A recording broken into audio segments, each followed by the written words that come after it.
దివ్యాత్మ స్వరూపులైన మీ అందరి హృదయంలో ఉన్న చైతన్య రూపంలో ఉన్న పరమాత్మకి ప్రణమిల్లుతూ కేఎంసీ ఛానల్ ప్రేక్షకులకు నమస్కారము. నమస్కారం స్వామి. నమస్కారం అండి స్వామి, మాతో ప్రశ్న.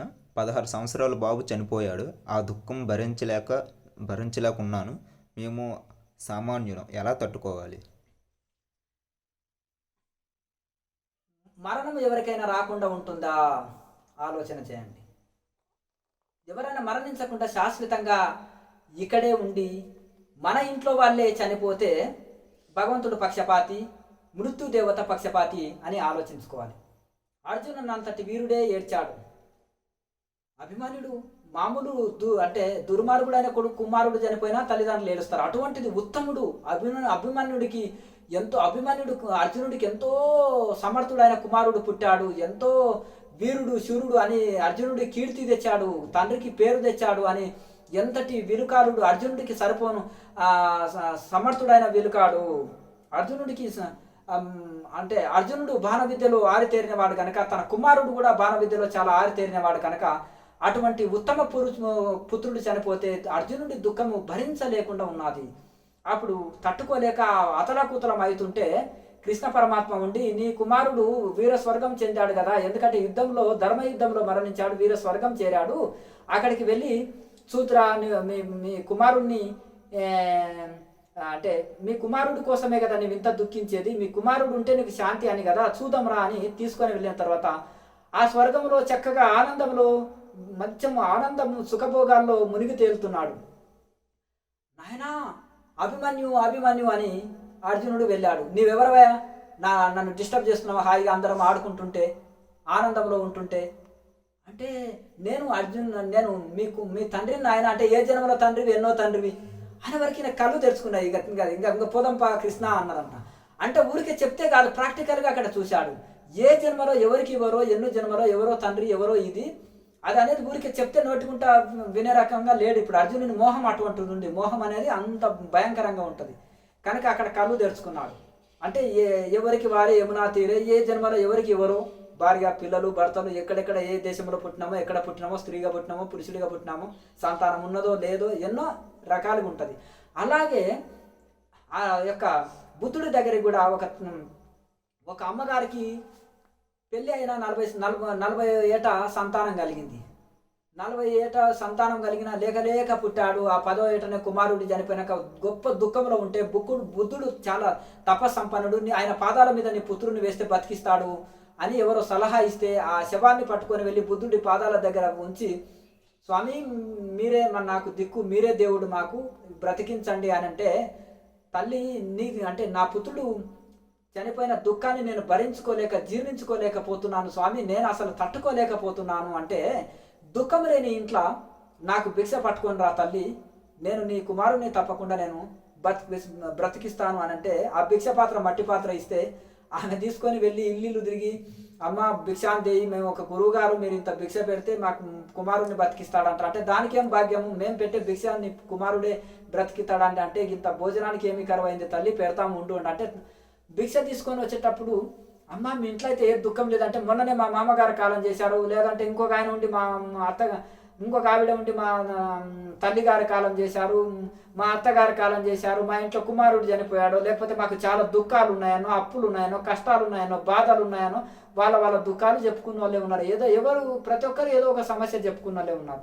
మనం ఏమనుకుంటారు అంటే, ఇంకా ఇది నాకు ఉద్యోగం వస్తే చాలా అంత హాయి అంట, వాళ్ళు పెళ్లి కాలేదని గొడవ, పెళ్లి అయిందనుకో అంత హాయి అనుకుంటాం, పిల్లలు కాలేదని గొడవ, మళ్ళీ పిల్లలు అయిందనుకో మళ్ళీ వాడికి వాళ్ళు చదువుతలేరు అని మందబుద్ధితోటి పుట్టారనో, వికలాంగులతో పుట్టారనో, మంచి పిల్లవాళ్ళు పుట్టినా కానీ మళ్ళీ వాళ్ళు చదువుతలేరు అని గోల, మళ్ళీ వాళ్ళకి పెళ్ళిళ్ళు అయితలేరు వచ్చేయాలి, మళ్ళీ వాళ్ళకి పిల్లలు అయితలేరు అని గోల. ఇవన్నీ ఇంకా ఈ జీవితం అనేది ఈ సంసార చక్రము దీనికి అంతులేదనమాట. ఎప్పుడు ఏదో ఒక చింత మనిషిని బాధిస్తుంటుంది. ఇంకా ఇది అయితే నాకు ఏం పర్వాలేదండి, హాయిగా ఉంటానని ఈ ప్రపంచంలో ఎవరూ చెప్పలేరు. ఏదో ఒక సమస్య ఎప్పుడూ బాధిస్తుంటుంది కనుక ఇక ప్రతి ఇంటికి అమ్మగారు తిరిగి వచ్చేసి ఇక ఎక్కడ చూసినా దుఃఖం లేని ఇల్లు అని దుఃఖం లేని ఇల్లే లేదని ఆమె తెలుసుకొని, ఏమమ్మా ఖాళీ మట్టి పాత్ర ఖాళీ భిక్ష పాత్ర తీసుకొని వచ్చినావు, భిక్ష ఎందుకు తెలియదంటే, స్వామి దుఃఖం లేని ఇల్లే లేదు స్వామి, మీరు దుఃఖం లేని ఇంట్లో తీసుకురామన్నారు కనుక దుఃఖం లేని ఇల్లే లేదు, నేను క్షమించండి, నేను భిక్ష తేలేకపోయినాను. ఎందుకంటే అందరూ భిక్ష పెట్టడానికే సిద్ధంగా ఉన్నారు, కానీ దుఃఖం లేని ఇల్లు ఇంటి దగ్గర తెమ్మన్నారు కదా, నేను అక్కడ పాసు కాలేకపోయినాను, దుఃఖం లేని ఇల్లే నాకు కనిపించలేదు అని అన్నారట. కనుక ఈ ప్రపంచంలో దుఃఖం లేని ఇల్లు లేదు, కష్టం లేని మనిషి లేడు. కనుక ఈ విధంగా ఉంటాయి. కనుక దీన్ని బట్టి మనము ఆమెకు కళ్ళు తెరవాలనే బుద్ధుడు ఆ విధంగా చెప్పారు. కనుక ప్రతి ఇంట్లో దుఃఖం ఉంది, నా ఇంట్లోనే లేదు కదా అనుకొని ఆమెకు కొంత ఉపశమనం కలిగింది. అక్కడి నుంచి ఒక ఆధ్యాత్మిక జీవితం గడుపుతూ ఉన్నది. అలాగే ధర్మరాజు కూడా చూడండి, మేము చిన్నప్పటి సంది ఇన్ని కష్టాలు పడితే, మీ తండ్రి చనిపోయి అడవుల పాలైతే, మీ ఇంత ఇది ఉండి ధర్మంగా పాలించాలనుకున్నామని ఎంతో దుఃఖిస్తుంటే ఒక పండితుడు, ఒక బ్రహ్మజ్ఞాని వాళ్ళకి నల చక్రవర్తి కథ, శ్రీ సత్య హరిచంద్రుడి కథ, హరిచంద్రుడు రాజ్యాన్ని, భార్యని, పిల్లల్ని అమ్ముకొని కాటికాపరిగా, మహా కష్టాలు, ఘోరము కాటికాపరిగా ఆ యొక్క అప్పు కోసం అమ్ముడు పోతాడు. ఆయన కూడా అమ్ముడు పోయినప్పుడు 24 గంటలు పని డ్యూటీ, ఆయన ఒక నిద్ర లేదు, తిండి లేదు, ఆయనకు అంత కష్టపడి. అట్లా ఆ నల చక్రవర్తి ఆనాడు అడవి మొత్తము పాచికలాటలో ఓడిపోతే అరణ్యాల పాలయ్యి ఆయన యొక్క లుంగిని కూడా కట్టుకున్న ధోతిని కూడా పావురాలను తిందామనేది వాటి మీద పరిస్తే అవి ఎత్తుకొని పోవడం వలన భార్యకు బయటికి వచ్చి దిగంబరంగా ఉండి చూయించలేక, తను బయటికి రాలేక ఉంటే వాళ్ళ భార్య కొంగు చించి కూడా ఆయనకు వేస్తే కట్టుకొని బయటకు వచ్చాడు. అర్ధరాత్రి ఈమె తల్లిగారింటికి పోమంటే భర్త దగ్గరే ఉంటానని మొండికి వేయడం వలన ఆయన అర్ధరాత్రి చెప్పకుండా వెళ్ళిపోతాడు భార్యకి. ఎందుకంటే నా దగ్గర ఉంటే కష్టాలు పడుతుంది, ఇట్లా నా తల్లిగారింటికి వెళ్తుందేమని. మరి ఇటువంటి గొప్ప గొప్ప వాళ్ళు, శిబిరి చక్రవర్తి, నల్ల చక్రవర్తి, సత్య హరిచంద్ర, గొప్ప గొప్ప వాళ్ళు, ఇంకా నీకంటే కష్టాలు ఎక్కువ పడ్డోళ్ళు ఉన్నారు ధర్మరాజా అని చెప్పడం వలన ఆయనకు ఉపశమనం కలిగింది అనమాట. కనుక ఈ విధంగా ప్రపంచంలో భూమండలంలో కష్టం లేని వాళ్ళు ఎవరు ఉన్నారు? కొన్ని కష్టాలు ఎలా వస్తున్నాయి, కోరి తెచ్చుకున్నామా, కర్మానుసారంగా వస్తుందా అని విశ్లేషణ చేసి మనం ఉపశమనం పొంది ముక్తికై మానవ జన్మ వచ్చింది కాబట్టి ముక్తికై ప్రయత్నం చేయాలి. ఈ జన్మలు, ఈ ప్రపంచంలో మరణం అనేది ఎవరికీ తప్పదు. వాళ్ళ కర్మానుసారంగా. ఇప్పుడు పూసిన ప్రతి పూత కాత కాదు, కాసిన ప్రతిదీ అన్ని పండవు. ఒకప్పుడు పూతలో పోతుంది ఒక చెట్టుకు, మామిడి చెట్టు ఉంది అనుకో, ఒకటి పూతలో పోతుంది, ఒకటి పిందెలో పోతుంది, ఒకటి కాతలనే పోతుంది, ఒకటి పండు అయినాక రాలుతుంది. చెప్పనికి లేదు, ఎప్పుడన్నా పోవచ్చు ఇది. కనుక కర్మానుసారంగా ఇది అయిపోతుంది. ఇప్పుడు ఆనాడు చూడండి, అయితే పూర్వకాలం నుంచి అయినా కానీ ఇవన్నీ కూడా ఎవరికి తప్పలేదు, తప్పించుకున్నటకు కర్మని ఎవరి ఇది కాదు. కనుక వాటిని సంచిత కర్మలని ఆనందంగా అనుభవిస్తూ, ప్రారంధాన్ని ఆనందంగా అనుభవిస్తూ, ఇక చక్కగా ఇప్పుడు మన వర్తమాన కర్మల్ని చక్కగా సద్వినియోగం చేసుకుంటూ, మంచి పుణ్యకార్యాలని చేస్తూ, పాపకార్యాలని చేయకుండా పుణ్యకార్యాలని చేస్తూ, గతంలో కర్మలు మనకు కష్టాల రూపంలో, దుఃఖాల రూపంలో వస్తుంటాయి. వీటిని ఆనందంగా భరించి కొత్తగా మంచి కార్యాలను చేసుకుంటూ నిరంతరం ఆధ్యాత్మిక చింతలో, ధ్యానయోగంలో గడిపి జీవితాన్ని చరితార్థం చేసుకొనవలెను. మరో ప్రశ్న స్వామి, దత్తాత్రేయుడు అవధూత, ఏకాంతంలో సాధువు అయినా పురుషుడు స్త్రీతో కూడా ఒంటరిగా ఉండరాదంటారు, రహస్యమేమి? సత్యం, ఆయన అవధూత గీతలో చెప్తాడు ఈ విషయం. ఎందుకంటే పూర్వకాలంలో నుంచి కూడా కొన్ని ఆశ్రమాల్లో స్త్రీలని, ఒంటరిగా వచ్చిన స్త్రీలని జైన్ చేసుకోరు. ఇంకా కొన్ని ఉత్తర భారతంలో ఇవన్నీ కొన్ని రూల్స్ ఉండనే ఉన్నాయి. అయితే ఒకటి ఏంటిదంటే, ముఖ్య విషయం ఏంటిదంటే, ఆనాడు వేదవ్యాసుల వారు రాస్తే జైముని ఏమన్నాడంటే, జైముని కామను జయించుట మహా కష్టసాధ్యం అని ఒక శ్లోకం చెప్తున్నప్పుడు వ్యాసుడు కామను జయించుట చాలా ఈజీ అని రాస్తాడు. నాయన చదువు, నేను చెప్పిన శ్లోకాలంటే ఈయన దివ్య దృష్టితోటి గ్రహిస్తాడు. చదివినాక నేనేం చెప్పినాను నాయన అంటే, గురువుగారు మీరు కామాన్ని జయించుట కష్టం అన్నారు అంటే, మరి నీవేం రాశావంటే కామాన్ని జయించుట చాలా సులభం అని రాసిన గురువుగారు అంటే, మరి నేను చెప్పింది ఏంటి, నువ్వు చేసింది ఏంటి? గురువుగారికి ఇంత దానికి మీరు ఇంత ఫీల్ అవుతున్నారు, ఈ కామాన్ని జయించడము మీరు ఇంత వంటి పెద్ద ఋషి ఇంత కష్టం అంటున్నారు అంటే, నా కోసం కాదు నాయన, సాధకుల కోసం ఉద్దేశించి రాసినాను. కొత్త వాళ్ళకు, ఆత్మజ్ఞానులకి ఇది చాలా సులువే, కానీ అజ్ఞాన స్థితిలో ఉన్న వాళ్ళకు కష్టం నాయన, కొత్త సాధకులకి, అది ఉద్దేశించి నేను చెప్పినానంటే, లేదు గురువుగారు అని మొండిగా వాదిస్తుంటే, అట్లా నాయన సరే ఈరోజు రాసిన కాడికి సరిపోయింది, నేను ఊరు వెళ్ళేసి వస్తున్నానని ఊరికి వెళ్ళాడు. గురువుగారు ఒకటి మాయాజాలము క్రియేటివ్ చేశాడు. ఒక కొత్తగా పెళ్లి అయిన పెళ్లి కూతురు ఆ రోజు పసుపు బట్టలతోటే, తెల్ల చీరతోటే కట్టెలకు వచ్చింది. పూర్వకాలంలో కర్రల పొయ్యితోటి వంట చేసేవాళ్ళు కదా. ఆ కర్రల పొయ్యిని తీసుకొని వచ్చేసినప్పుడు ఆమె కట్టెల మోపు కట్టుకున్నది. అప్పుడే సాయంత్రం పూట వచ్చింది కాబట్టి చీకటి వచ్చేసింది. చీకటి అయిపోయింది, ఉరుములు మెరుపులు, వర్షం పడుతుంది, వణికిపోయింది, తడికి వణికిపోయింది. అక్కడ ఏదో కుటీరం ఉంటే ఎవరు ఎవరో ఉన్నారు, సాధు సత్పురుషులే ఉంటారు కదా అరణ్యంలో. ఎవరు ఉంటారు? ఓ సాధు మహాత్మా, నేను తడిసి ఉన్నాను, ఎవరైనా పురులు సింహాలు ఉంటాయి అర్ధరాత్రిలో, నేను ఉదయం లేచిపోతాను, ఇక్కడ పడుకోవడానికి నాకు అవకాశం ఇవ్వండి అంటే, లేదు ఇక్కడ అంటే మీరు అవకాశమే లేదు ఇక్కడ అంటే, లేదు మీరే దయతలసపోతే ఎట్లా అంటే, సరే ఉదయం పడుకొని ఇది చేయంటే అక్కడ జంతువులు ఉంటాయి, నేను భయపడతాను బయట అంటే, సరే మాకు సాధు సత్పురుషులమ్మ, మాకు అభ్యాసమే, నీవు ఇంట్లో ఉండు అమ్మ అని ఆ ఇంట్లో ఆమెని ఆ కుటీరంలో ఉంచి ఈయన బయట వచ్చి పడుకున్నాడు.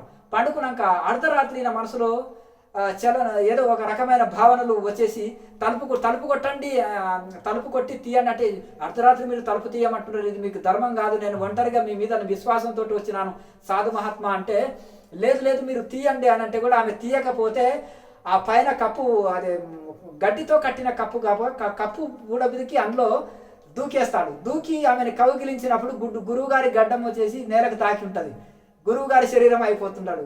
ఆ పెళ్లి కూతురు శరీరం పోయి గురువు గారు శరీరం వచ్చేస్తుంది. చేసి నాయన నువ్వు చేసే పని ఏంటిదంటే గురుదేవ అని పాదాల మీద భయపడతాడు.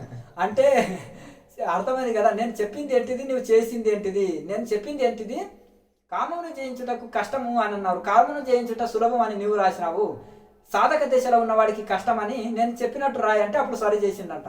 కనుక ఈ విధంగా సాధకులలో ఎట్లా అంటే ఇంకా పరిపక్వత స్థితి రాదు.